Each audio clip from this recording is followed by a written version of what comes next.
അസ്സലാമു അലൈക്കും. Hi friends, എല്ലാവർക്കും റിജ്നാസ് ചെന്നൈയിലേക്ക് സ്വാഗതം.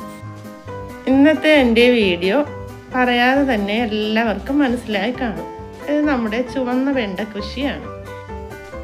ഇപ്പോൾ നമ്മുടെ ചുവന്ന വെണ്ടയിലെല്ലാം അത് നന്നായിട്ട് തന്നെ വെണ്ടക്കായ്കളൊക്കെ വന്ന് നിൽക്കുകയാണ്. അപ്പോൾ ഞാൻ ഈ വെണ്ടയ്ക്കായി ചെയ്ത് കൊടുത്ത വളവും കൃഷി രീതിയും ഒക്കെ ഒന്ന് പറയുന്നുണ്ട്. അപ്പോഴെല്ലാവരും മിസ് ചെയ്യാതെ തന്നെ വീഡിയോ കണ്ടു നോക്കണം. ഇത് സൂപ്പർ മീലാണ്. ഇതിൽ നിന്ന് ഞാൻ കുറച്ചെടുത്ത് നമ്മുടെ വെണ്ടച്ചെടികളുടെ ചുവടുകളിലായി ഇട്ട് കൊടുക്കുന്നുണ്ട്. ഞാൻ ഇതിനായി ഗ്രോ ബാഗ് തയ്യാറാക്കിയപ്പോൾ വേപ്പിൻ പിണ്ണാക്ക്, എല്ലുപൊടി, ചാണകപ്പൊടി, ആട്ടിൻ കാഷ്ടം ഇതൊക്കെ ചേർത്താണ് ഗ്രോ ബാഗ് തയ്യാറാക്കിയിരിക്കുന്നത്. വെണ്ടയുടെ തൈ വളർന്ന് ഈ ഒരു പരുവത്തിലായപ്പോൾ ഇതിൻ്റെ ചുവട്ടിലെ പുതയൊക്കെ മാറ്റിയതിന് ശേഷം ഞാൻ ഇതിൻ്റെ ചുവടൊക്കെ ഒന്ന് ഇളക്കി കൊടുക്കുന്നുണ്ട്. ചുവന്ന വെണ്ടയുടെ വിത്തുകൾ പാകുന്നതും അത് പറിച്ച് മാറ്റി നടുന്നതുമൊക്കെ ഞാൻ കഴിഞ്ഞ വീഡിയോകളിലായി ചെയ്തിട്ടുണ്ട്. അത് ഞാൻ മുകളിലായി ഐ ബട്ടണിൽ കൊടുത്തിരിക്കാം. കണ്ടിട്ടില്ലാത്തവരൊന്ന് കണ്ടു നോക്കണം. ഞാൻ ഇതിൽ നിന്ന് ഒരു 3 സ്പൂൺ സൂപ്പർ മീൽ ഈ വെണ്ടയുടെ ചുവടുകളിലായിട്ടൊന്ന് ഇട്ട് കൊടുക്കുന്നുണ്ട്. ഇനി ഈ മണ്ണുമായി ഞാനൊന്ന് ഇതുപോലൊന്ന് മിക്സ് ചെയ്ത് കൊടുക്കുന്നുണ്ട്. ഇനി ഇതിലേക്ക് ഞാനൊന്ന് പുതയിട്ട് കൊടുത്തതിന് ശേഷം ഒന്ന് നനച്ച് കൊടുക്കുകയും ചെയ്യുന്നുണ്ട്. ഈ വിത്തുകൾ ഞാൻ കടയ്ക്കൽ എക്കോ ഷോപ്പിൽ നിന്ന് വാങ്ങിയതാണ്. ഹൈബ്രിഡ് ഇനത്തിൽപ്പെട്ട വിത്തുകളാണ്.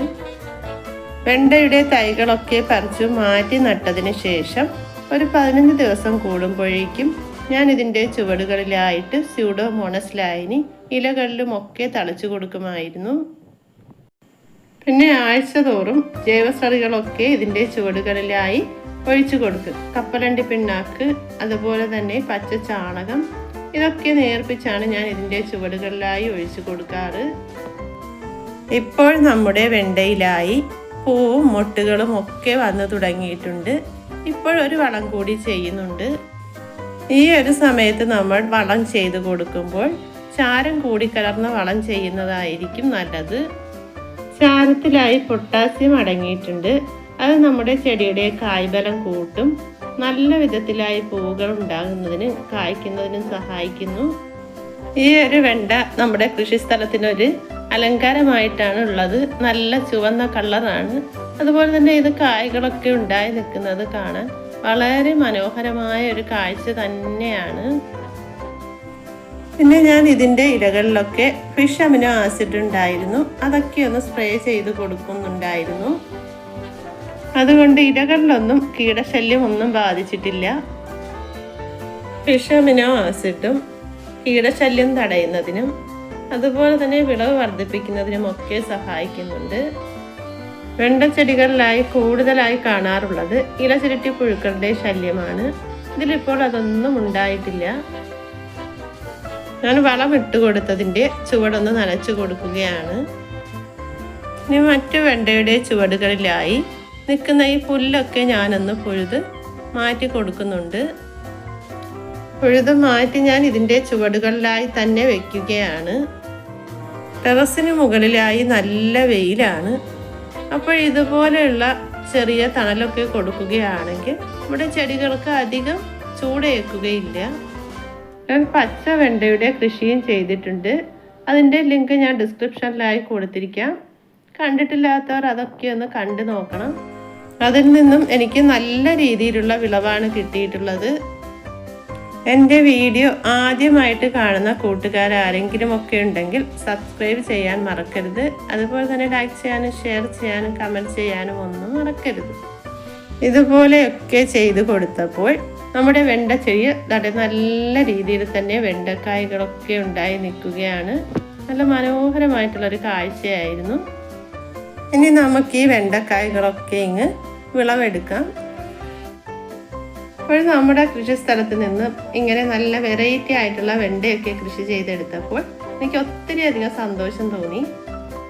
ഞാൻ ഈ വെണ്ടയുടെ വിത്തുകളൊക്കെ പാകി കൊടുത്തപ്പോഴേക്കും ഇത് പിടിച്ചു കിട്ടുമോ എന്നൊക്കെ എനിക്കൊരു സംശയമുണ്ടായിരുന്നു. ഇപ്പോഴെന്തായാലും എനിക്ക് നല്ല രീതിയിൽ തന്നെ വെണ്ടക്കായ്കളൊക്കെ ഉണ്ടായി കിട്ടിയിരിക്കുകയാണ്. ഞാൻ ആദ്യം ഒരു ഷോപ്പിൽ നിന്നും വെണ്ടയുടെ വിത്തുകൾ വാങ്ങി നട്ടു. അത് റെഡ് വെണ്ട വിത്തുകളെന്നാണ് പറഞ്ഞത്.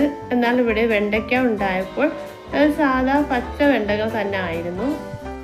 നമ്മൾ വിത്തുകളൊക്കെ വാങ്ങുമ്പോൾ കൃഷിഭവനിൽ നിന്നോ നമുക്ക് ഉറപ്പുള്ള സ്ഥലത്ത് നിന്നോ മാത്രമേ വാങ്ങാവൂ.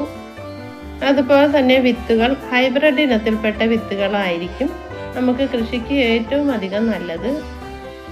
കാലാവധിയൊക്കെ കഴിഞ്ഞ വിത്തുകളാണ് നമ്മൾ കൊണ്ടുവന്ന് നട്ട് കൊടുക്കുന്നതെങ്കിൽ നമുക്ക് വേണ്ടത്ര വിളവ് ലഭിക്കുകയില്ല.